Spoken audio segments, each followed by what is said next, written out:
Welcome to another episode of Hotpicks.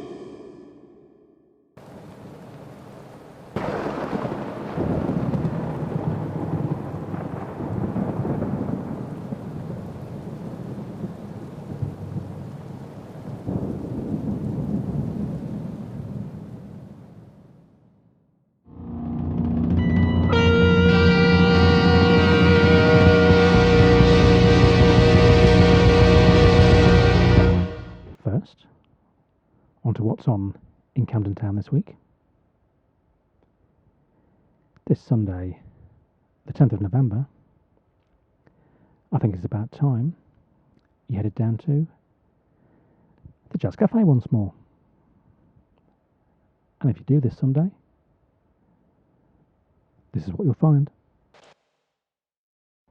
The track Under Stars by the artist Aurora, who is from Norway. And if you want to find out more about her, then want to head down to the Roundhouse on this Monday, the 11th of November. Now, from Norway to Chicago, because that's where this week's special guest is from. He first spoke to Camden Town Radio in Camden Town at the venue Underworld. His name is Clyde Richardson. He's been heavily involved in the music scene in Chicago for many years now. And along his journey, he's met the likes of Elvis and also members of the band Chicago.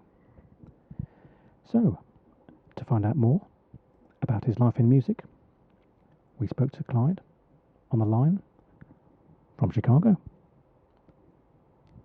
Here's the story. Hi there, Howard. Hi, Clyde.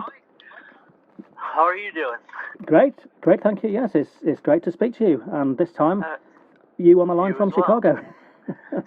Yeah, well, yes. Yeah, and welcome to Camden Town Radio. Well, I love being there. Yeah, that's great. Both on the radio and in Camden Town. Yes, it's great to have you on the show, live from Chicago. Yes, all right, that's great. So, I believe, is it right? Do you run a guitar shop? Is that right? Yes, it is. My son and I run a smaller shop in Mokina, Illinois, which is about 45 minutes south of Chicago. Okay, right. Yes. Axes Music, AXES. Oh, right, that's your shop. Axes Music. Ah, Yeah. right, okay. And you can do it. It's the website is axes-music.com. Oh, right, great. Well, we'll put the links below our show, certainly, to let people know. Absolutely, because we do have listeners around the world, so it's... oh, yeah, that's true. Yeah. I'll just explain to the listeners that I did meet you at the Chris Slade gig in Camden Town. Correct. When you were over on vacation, but we'll come on to that in a minute. But yeah, we're very interested in the store that you have in Chicago. So, is it sort of a traditional guitar shop? I mean, what sort of instruments do you tend to stock? Actually, it really is the traditional, the old school type of thing, where you do lessons and repairs. And, right. where the guys come in and hang out, we'll sit and play a little bit, and then we yell at each other, no, you're playing that wrong, Yeah, that sounds great. Is it a mixture of electric and acoustic? Yes, we do some electric and acoustic guitar. We actually have a drum teacher and a piano teacher as well. Yes. Oh, right. So you offer a range of services. Yes, we'll teach the kids how to maintain their instrument as well, so they don't have to get out to a gig and panic when something goes wrong. Right. And do you have I think they call it a luthier on site? We're kind of our own luthier. Yes. I do have some access to some luthiers. Yeah. And in our industry, you need to. Yes. Especially when you get a serious repair. But for the most part, it's just basic maintenance and teaching not only ourselves, but the students as well as the customers how to maintain their instrument without letting anything go crazy, to get it to the point where it starts falling apart. Yes, no, that makes sense. Yeah, I guess maintenance is the key, keeping it in good condition. You're talking about Chicago and stuff and recording studios. My son actually owns a recording studio. Oh, does he? Across the street from our music store. It's called X's Music Group, and he does stuff around the world, literally. Oh, right. With some serious people too, and that's very cool. But I grew up. You mentioned the group Chicago. Actually, I knew most of them. So, did you actually? Are you born and raised in Chicago? I was born and raised. I spent most every summer in Memphis. Oh, right. As a child. Yes. Because my parents got divorced. Okay. When I was a young age, and right. it happens. Yeah. But oddly enough, and my father verified this when I finally got to meet him when I was almost 40. Oh, right. And just before he passed on. Okay. But the story my mother always told me was that my teachers were my dad and Chet Atkins. Oh gosh. Nice. And my father said the same thing when I finally met him. He said, "But we moved away because we got divorced." Yeah. So I didn't see my father or Chet Atkins after the age of 6. Oh, right. That's not a bad teacher to have as a first. Well, the things they taught me in about 6 months were enough to ruin my technique for life. Because they started you with banjo rolls, finger style, and now it's kind of hard to get away from. When I went to college, I tried to learn to play some classical. Yes. But the technique was so much different. I kept falling back into what I grew up with. So I said, well, so much for classical. Yes. Yes, that's quite a different. I do play guitar myself, and yes, that's quite a different discipline to get into. Yeah, it really is. One of my favorite players is Adrian Legg. Oh, yes. Just absolutely love his style and his open tuning and his banjo tuners and stuff like that. It's quite unique. Brilliant artist. I met him when we were at one of the trade shows, and I was with Cornford Amps helping Paul Cornford, and that's where I met Chris Slade and Guthrie Govan. Okay. And Bill Hilborn, Jamie Humphreys. In fact, Guthrie and Jamie and Paul Cornford have all spent time at the house. Oh, right. Oh, that's great. It's always nice to link up with fellow musicians. I know I find the same. Yeah, wonderful blokes. Yeah. So it sounds like you had a very sort of strong musical upbringing from the get-go, really. Pretty much. Yeah. Actually, I did. And Terry Kath, the guitar player from Chicago. Yeah. I would take lessons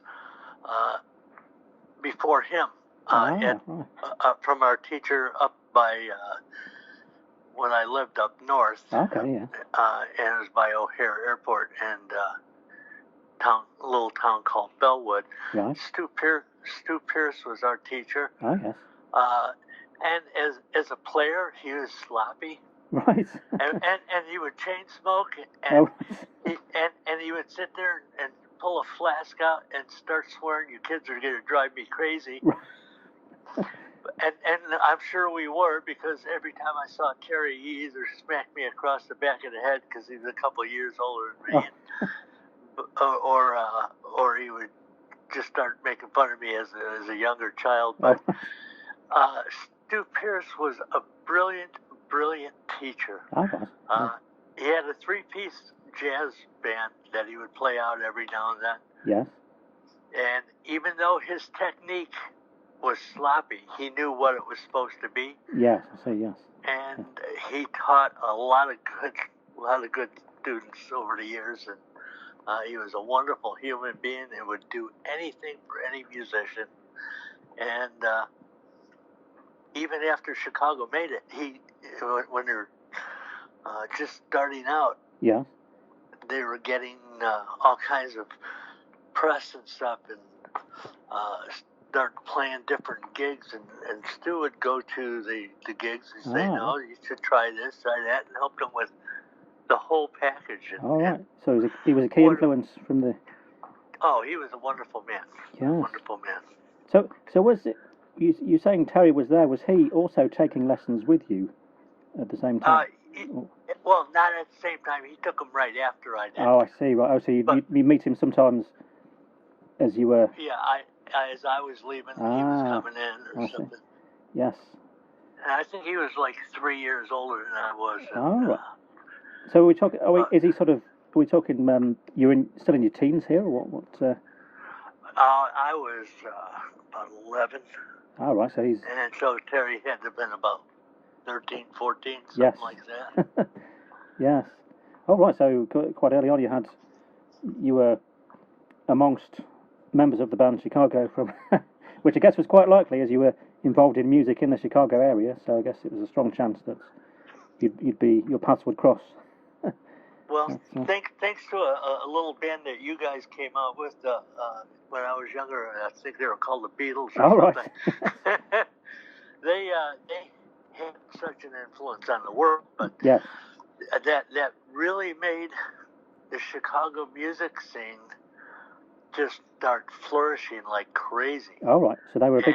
And it was really cool because now instead of these guys that you thought were geeks or whatever, and they're playing guitar and bass and drums, and instead of doing little polkas and stuff, which are cool, but now they're doing something called rock and roll, something other than Elvis and all the guys from the 50s. Yes. Jerry Lee Lewis and all them stuff. But, right. So there was quite a British band influence within Chicago at that time. Well, yeah, for me too. But to get back into where I came from, it's like to this day I still don't understand how it all happened. But my mother got remarried. Oh, right. Yeah. And my stepfather was a wonderful man, very strict. Yeah. But very disciplined and good work ethic. Yeah. And every summer, because he was originally from Memphis, Tennessee, Covington, Tennessee, actually. Yeah. We would spend the summers down there helping out with the fields and stuff, and doing a little cotton picking and a little farming and stuff. And then we'd get to go to this guy's house in Memphis and use his pool every now and then. And every now and then we'd run into him, but his mother would bring out lemonade and stuff, and I didn't know who he was or anything. He was just a cool guy, Right. With a bunch of instruments. Him and his buddies would sit there and play and let us hang out at the pool because we were hot from working out in the fields. Yeah. And it didn't happen all the time, but every once in a while. And it turns out it was Elvis Presley. Oh, right. I did wonder. I was going to ask you. Yes, with the Memphis connection, that was the one question I was going to ask. So you've answered that already. Well, yeah, I've still got pictures somewhere. Since my mother passed away a few years back, I can't find half of them. But yeah, there was the day he got the Lisa Marie, the airplane. He brought it into Midway Airport. Oh, yeah. Met him at the plane and got to walk on it and stuff. And honestly, I didn't know who he was standing by the pool, and I said, well, this is kind of cool that you play all these instruments and stuff. And I think I was maybe 11 when I saw him on TV. I said, what's Elvis doing on TV? All right. Well, it's quite nice you met him, because often people meet people like that the other way around. They see them on TV first, so it's quite nice you got to meet him the other way around. Well, yeah, and turns out everybody that worked at the gate and stuff like that were all related to my stepfather, one way or the other. Okay. There's third cousin, fourth cousin, and stuff. And in Memphis, that's quite common. Yes. All right. Wow. And What was he like, sort of off stage? Was he very easygoing, or what sort of... Oh, from what I remember, because I think that was when I was about 11 or 12 was the last time I actually saw him, or in person. Yeah. And he was just a perfect gentleman. Yeah, all right. I mean, absolutely perfect gentleman.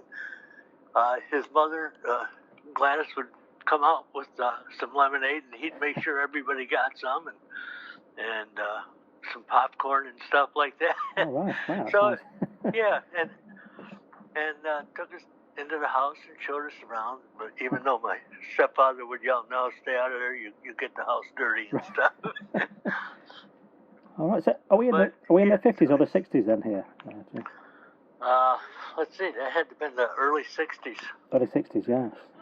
Because I guess he was. I'm trying to think when he was at the height of his fame. Would it be mid 60s? He was, or a bit earlier? Well, depending.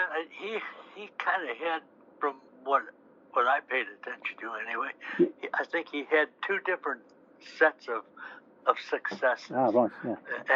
And the movies kind of tied the two of them together. Yes. He first started out with Heartbreak Hotel and all that stuff, and then he got into the Vegas era. Ah, yes. And at the International, I think it's called the Hilton now. Yes. Lake Las Vegas. Okay. Yes.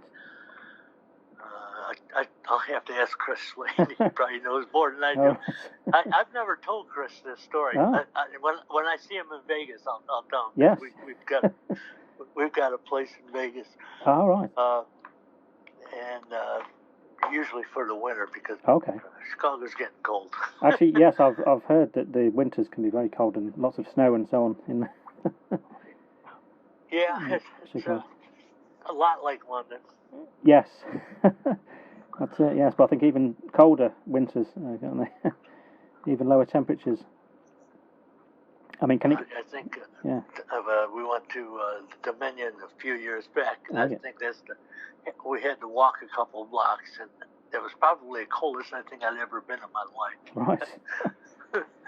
Yeah, I think it can get to like minus 20 sometimes. I think. Oh yeah. Something like that. Yeah. Well, yes, we've had it minus 87 here. Right. Yeah, I think I've seen snowdrifts on the TV sometimes from Chicago when it's. Yeah, that was in the house. Oh, right. Yes. I guess everybody always says it's quite a shame how his life went towards the end, really, because he could have gone on for many more years performing and singing, really. So absolutely. He was just such a warm person. That's right. Yes, his style would have, from what I remember, anyway. Yeah, his style would have lent itself to carrying on for a lot of years. I think he could have, maybe a bit like sort of Tom Jones, in that way he's been able to keep going with his music. In fact, Chris Slade was telling us some very interesting stories about Tom Jones. Oh yeah, when he came on, I guess he tried to. Elvis tried to hire Chris. Oh, did he? Oh, I didn't know about that. He didn't tell us that story. Yeah, in Vegas. Oh, right, okay. When he was with Tom Jones. Ah, right. Oh, that's. No, I didn't know that. Yes. That's, so you'd met Elvis at that time. So you were saying you bumped into other members of Chicago as time went on. So how did your paths cross with the other members of the band? But they were nice chaps. I mean, they're nice to talk to, and they're very polite, and they weren't egomaniacs or anything that I remember. So did you used to? Which is usually the case. Before they got sort of really big, did you used to kind of go to their shows in Chicago and so on and watch them perform? I had seen them a couple times, once in Milwaukee and once in Chicago. And at the same time, I was trying to put a band together as a young man, and still busy with school. Yes. And they were going to DePaul University and studying music and business. And oddly enough, I took some music classes there as well after they were gone. Yes. And it was nice. Actually, it's a great school. Still is. Oh right, yes. Berkeley, I did a correspondence course because I couldn't go all the way out to Boston. Oh, right, yes. uh, Oh, so you studied but you did it study worked. at Berkeley. Yes. Yeah, I took a mail order type of thing Right. in music theory, and Yeah. and then I supplemented that with a local college, and All right. Yeah. so it was quite a good way to learn for me because Yeah. I could go out and play and work at the same time while I'm studying and stuff. Yes. No, it sounds a good balance. So, by the sounds of it, Chicago was a very vibrant city at that time with all sorts of new bands and new music coming out. Constantly. And we had a town called Old Town, much like Camden Town. Oh, yes. And it's gotten really commercial now, and it's okay. But I think that's what I like about Camden Town. Yes. It's just still the same vibe that Chicago used to have. Okay, yes. Yes. And as long as, in fact, we were there, or our daughter and her family was there the week before we got there. Okay, yeah. We met in Salzburg, and we went to a wedding. Oh, right. And we told her, since you're stopping there, you got to go to Camden Town. Oh, yes. Well, and she said, and she's not a prude or anything. Right. She just works hard. Yes. And she said, okay, I got the kids with me. We'll see what it's like. All right. And she's still raving about how awesome it was. That's interesting. Yeah, it's interesting. You said it's like Chicago. We're interested that, or like the old Chicago. It is like old Chicago for sure, and I give everyone there a lot of credit. And there's a good vibe walking around. Yes. I mean, to go to the gig that night, I got off the tube. I walked across the street. I'm there. Yes. Oh, yes. Everything's very close by. Yes. In that area. Now, Chicago used to be that way. Not so much anymore. Yeah. So they don't have their infrastructure correct. Oh, right. So it's become very commercial. I mean, was the old town Chicago? Was that where a lot of bands used to play then? Oh yeah, they had a place called Mother's, the Jazz Showcase, Crystal Pistol. For that Crystal Pistol was more of a topless place, but that's okay. So, Earl of Old Town for the folk scene, right. like John Prine and Steve Goodman and Mike Post and all those guys. All right. What other musicians did you see in and around Chicago then that we might know around that time? Quite a few. Buddy Guy, obviously. Yeah. Because he's got Buddy Guy's legends. Actually, a friend of mine, Kevin Johnston, was his drummer for 12 years. All right.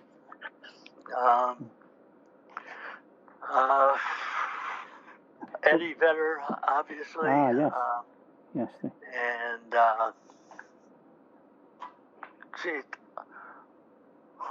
Billy Corgan. Okay.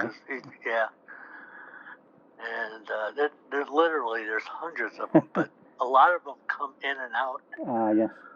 In fact, we were at a place called Double Door, and the Rolling Stones played. Nobody knew they were showing up, and it was just it was a pub much like the Underworld. Okay. All right, that must have been a good gig to go to. Well, yeah, but nobody knew. Right. The only reason I knew is because the chiropractor that was traveling with Dylan and the Stones and stuff called a friend of mine, his nephew, and said, "Come on, we're going to a show." I said, "Okay," and wouldn't tell me until we got there. All right, who it was? Yes. Right. That and the Stones and Dylan as well. Oh, right, gosh, at the same venue? Yeah, not the same night, but the same venue. Oh, right, that's it. Yeah, they get into the area. I never, like I said, got real close to any of them, but Terry. Yes. But that's because of the lessons with Stu. Yes. But every time I met the other guys, and I have met them all once, maybe twice, Yes. different gigs or something. Oh, yes. Wonderful, wonderful people. Oh, right. So that's- Amazingly talented. Yes. No, no. You know, but they're coming from Chicago, so I'm kind of boasting about Chicago. Yes. All right, great. Well, we've got a couple more bits to do just before we go. We have a feature at the end of interviews that we do called Favourite 10, and it involves, we prompt the questions, but it involves going through 10 favourite things in 1 minute. Okay. So you ready to go? I'm ready as I'll ever be, I guess. Sir. Great, okay, here we go. First one is favourite book. Favorite book? The Bible. Okay. Favourite film? Tombstone. Okay. Favourite place to go on holiday or vacation? London. Okay, that's a good answer, yeah. Okay, next one. Favourite type of cuisine? Italian. Okay. If you have to travel by boat or plane, which do you prefer? Plane. Okay. Favourite type of tree?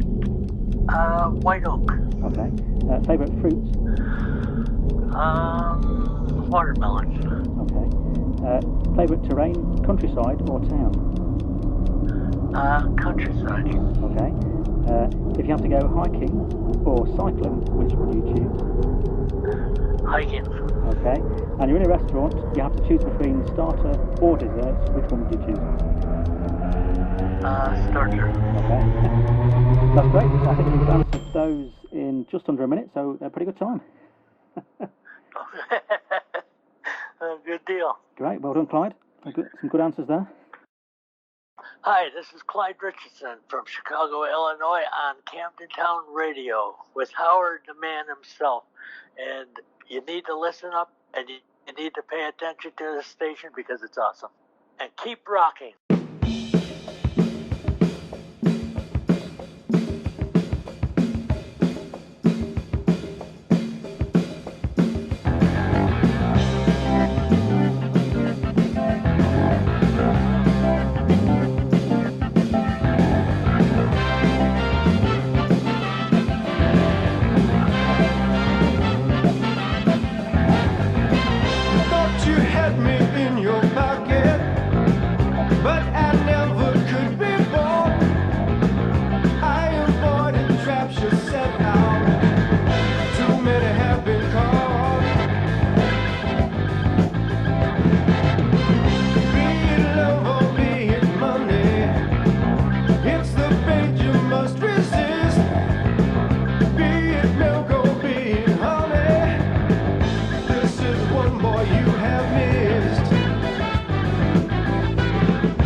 Manipulation by the band Chicago. And before that, the interview with our special guest this week, Clyde Richardson. Thanks so much to Clyde for joining us direct on the line from Chicago. It was great to hear about his life in music.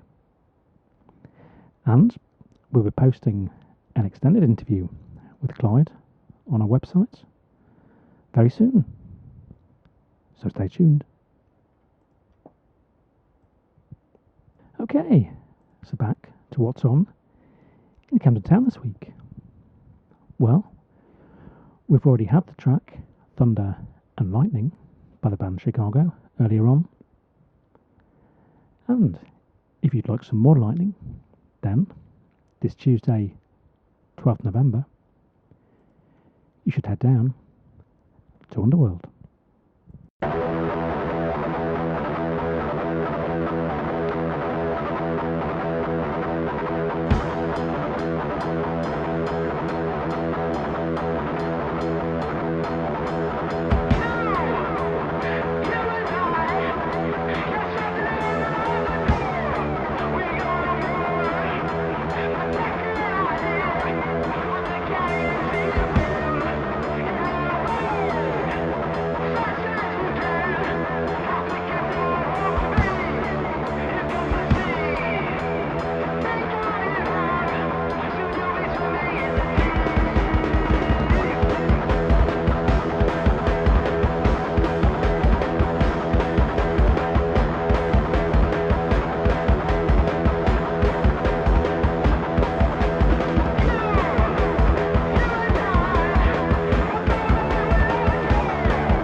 by the band Lightning, and they're on this Tuesday, the 12th of November, at Underworld, Camden Town. Now, have you ever owned up to something whilst going for a drive? In which case, the gig at St Pancras Old Church this Wednesday, 13th November, could be for you. It's Dashboard Confessional. I just knew that track was going to be alright. The track Be Alright by Dashboard Confessional, and they're on at St Pancras Old Church this Wednesday, 13th November. Now, there's a couple of bands on this Thursday, 14th November. Firstly, the Fatback band, are on at the Jazz Cafe, Camden Town, although they all look quite slim in the photo. Also this Thursday, a band from Canada, Marinas. Will you dig this band? You better get down to Scala and find out. I wake up tonight feeling paper thin and I'm paper white. You say just come back to bed. Voice sounds strange, but I soon forget. And your sad blue eyes like mine, full of pity now, but I don't know why. The light dims without regret. Till now you're nothing more than a silhouette. But just hold quick, you're fading right in a cold trick of the light. I'm just so sick, I thought you might be here, but you did disappear. Now I wake up and I forget that you were gone. A phantom limb is all that I'm hanging on. So don't stop, no stopping yet. What if the one true love's the only one that you get? And you've been wishing, but you don't know how to stay. And I've been broken, but I'm better every day. So don't stop, no stopping yet. What if the one true love's the only one that you get? One love, one love, one love, you get one love, one love, you get one love, one love, you get one love, you get lost and gone so fast. You get me every time, but I live with that. I might do this to myself. Only made it worse, but I just can't help. You know I get so attached, listen every day till the dark is back. Now I pine for phantom pain. It's the only time that I see your face. So just hold quick, you're fading right in a cold trick of the light. I'm just so sick, I thought you might be here, but you did disappear. Now I wake up and I forget that you were gone. A phantom limb is all that I'm hanging on. So don't stop, no stopping yet. What if the one true love's the only one that you get? And you've been wishing, but you don't know how to stay. And I've been broken, but I'm better every day. So don't stop, no stopping yet. What if the one true love's the only one that you get? One love, one love, one love, you get one love, one love, you get one love, one love, you get one love, you get. What if you still feel me too still? What if that was still a way of taking care?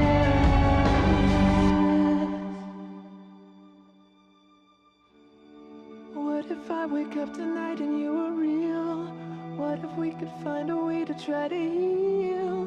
What if there's no stopping us yet? What if the one true love's the only one that you get? What if there was still a reason not to go? What if there was still a little bit of hope? So don't stop, no stopping yet. What if the one true love's the only one that you get? One love, one love, you get one love, one love, you get one love, one love, you get one love, one love, you get one love.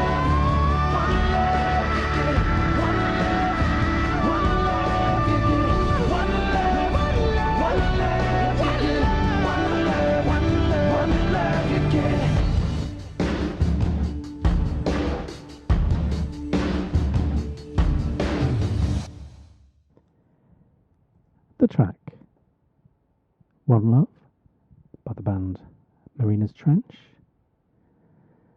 And if you go to bed feeling paper thin, make sure you get a good breakfast in the morning. Okay, so we've made it through to Friday, another week here in Camden Town. Now there's a gig this Friday, the 15th of November at the Roundhouse, which is guaranteed to be heaps of fun.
First Train Home by Imogen Heap, who is on at the Roundhouse this Friday, the 15th of November. But don't get the First Train Home, otherwise you'll miss most of the show. Don't get the Last Train Home, because if that's cancelled, you'll have to stay overnight in a travel lodge. Camden Town Radio's recommendation is get the second last train home. A travel lodge is fine, but it's always nice to get home on time. And if you've got a good home, you've got a stone foundation. And they're on at the Electric Ballroom this Saturday, the 16th of November. My name's Howard J. Foster. This has been Hotpicks. Keep rocking.